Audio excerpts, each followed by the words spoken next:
Authentic chicken shashlik, যেটা আপনারা আজ পর্যন্ত কিন্তু দেখেননি। পেঁয়াজ আর বিভিন্ন রকম সবজি দিয়ে যেটা থাকে, কিন্তু আমি এটা শুধুমাত্র চিকেন দিয়ে বানাচ্ছি। এটা কিন্তু বাচ্চারা অনেক বেশি পছন্দ করবে। তো এখনই দেখে নিন খুব সহজে এই রেসিপিটা, বাসায় থাকা সব উপকরণ দিয়েই।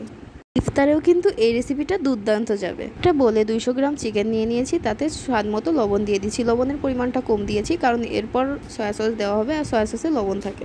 1 চামচ মরিচের গুঁড়া, 1 চামচ ধনের গুঁড়া আর অল্প স্বাদ মতো গরম মশলা গুঁড়া দিয়ে দিচ্ছি 1 চামচ টক দই। টক দইটা দিলে কিন্তু অনেক সফট হবে। এরপর দিয়ে দিচ্ছি সয়া সস। সয়া সস কিন্তু আমি এখানে প্রায় 3 চামচ দিয়ে দিচ্ছি। তো সয়া সস দেওয়ার পর আমি টমেটো সস দিয়ে দিচ্ছি। টমেটো সস 1 চামচ দিয়েছি। এরপর সব উপকরণগুলো একসাথে ভালোভাবে মিশিয়ে নেব, আর মিশিয়ে 2 ঘন্টা মতো রেখে দেবো। আপনারা চাইলে 1 ঘন্টাও রেখে দিতে পারেন, তাহলে সব উপকরণ একসাথে খুব ভালোভাবে মিশে যাবে আর চিকেনটা অনেক বেশি সফট হয়ে যাবে।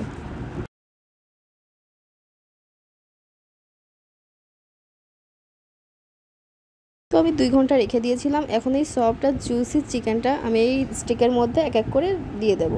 তো দেখুন খুব সুন্দর করে দিয়ে দিচ্ছি। আপনারা চাইলে যদি আপনাদের চিকেনের পরিমাণটা কম থাকে তাহলে কিন্তু এখানে পেঁয়াজ ক্যাপসিকাম ইউজ করতে পারেন, আর পেঁয়াজ আর ক্যাপসিকামটা এই চিকেনের সাথে মেখে নেবেন, তাহলে ফ্লেভারটা ওইগুলোর ভিতরেও চলে যাবে।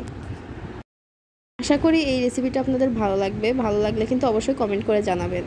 তো এরপর আমি তেলে ভেজে নেব। তো আমি একটা ফ্রাই প্যানে তেল দিয়ে নিয়েছি। এরপর আমি চিকেনটা দিয়ে দিচ্ছি, চিকেন স্টিকটা। তো দেখুন আমার সাসলিকগুলো হয়ে গেছে, খুব সুন্দর লাগছে দেখতে। অল্প আছে আমি 10 মিনিট মতো করে ভেজে নেব, এ পাশ আর ও পাশ করে।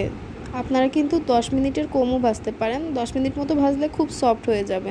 অল্প আছে ভাজতে হবে, বেশি জোরে ভাজলে কিন্তু ভিতরটা জুসি হবে না।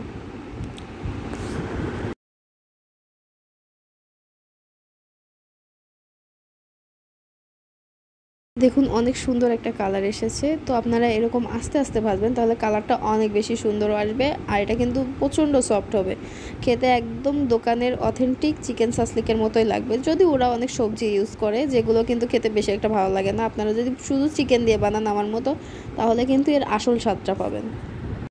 গ্রিল করলে যে ব্রাউন কালার আসে সেরকম কালার আসছে, কিন্তু কিছুটা পোড়া পোড়া কালার। তো এটা কিন্তু খুবই ভালো লাগে, অনেক বেশি টেস্টি লাগে। এটা কিন্তু উপরটা পোড়া বাট ভিতরটা অনেক বেশি জুসি হয়েছে। তো আমার অলমোস্ট হয়ে আসছে। তো আমি এবার উঠিয়ে সার্ভ করে দেব। এই রেসিপিটা কিন্তু আমি সম্পূর্ণ বাসায় থাকা সব মশলা দিয়ে বানাইছি, কোনো রকম বাড়তি কোনো মশলা নেই। আপনারা কিন্তু বাসায় জাস্ট একটু চিকেন থাকলে এভাবে ট্রাই করতে পারেন, খুবই টেস্টি লাগবে। ট্রাস্ট মি, একবার আমাকে থ্যাঙ্কস দিতে অবশ্যই আপনাকে আসতে হবে।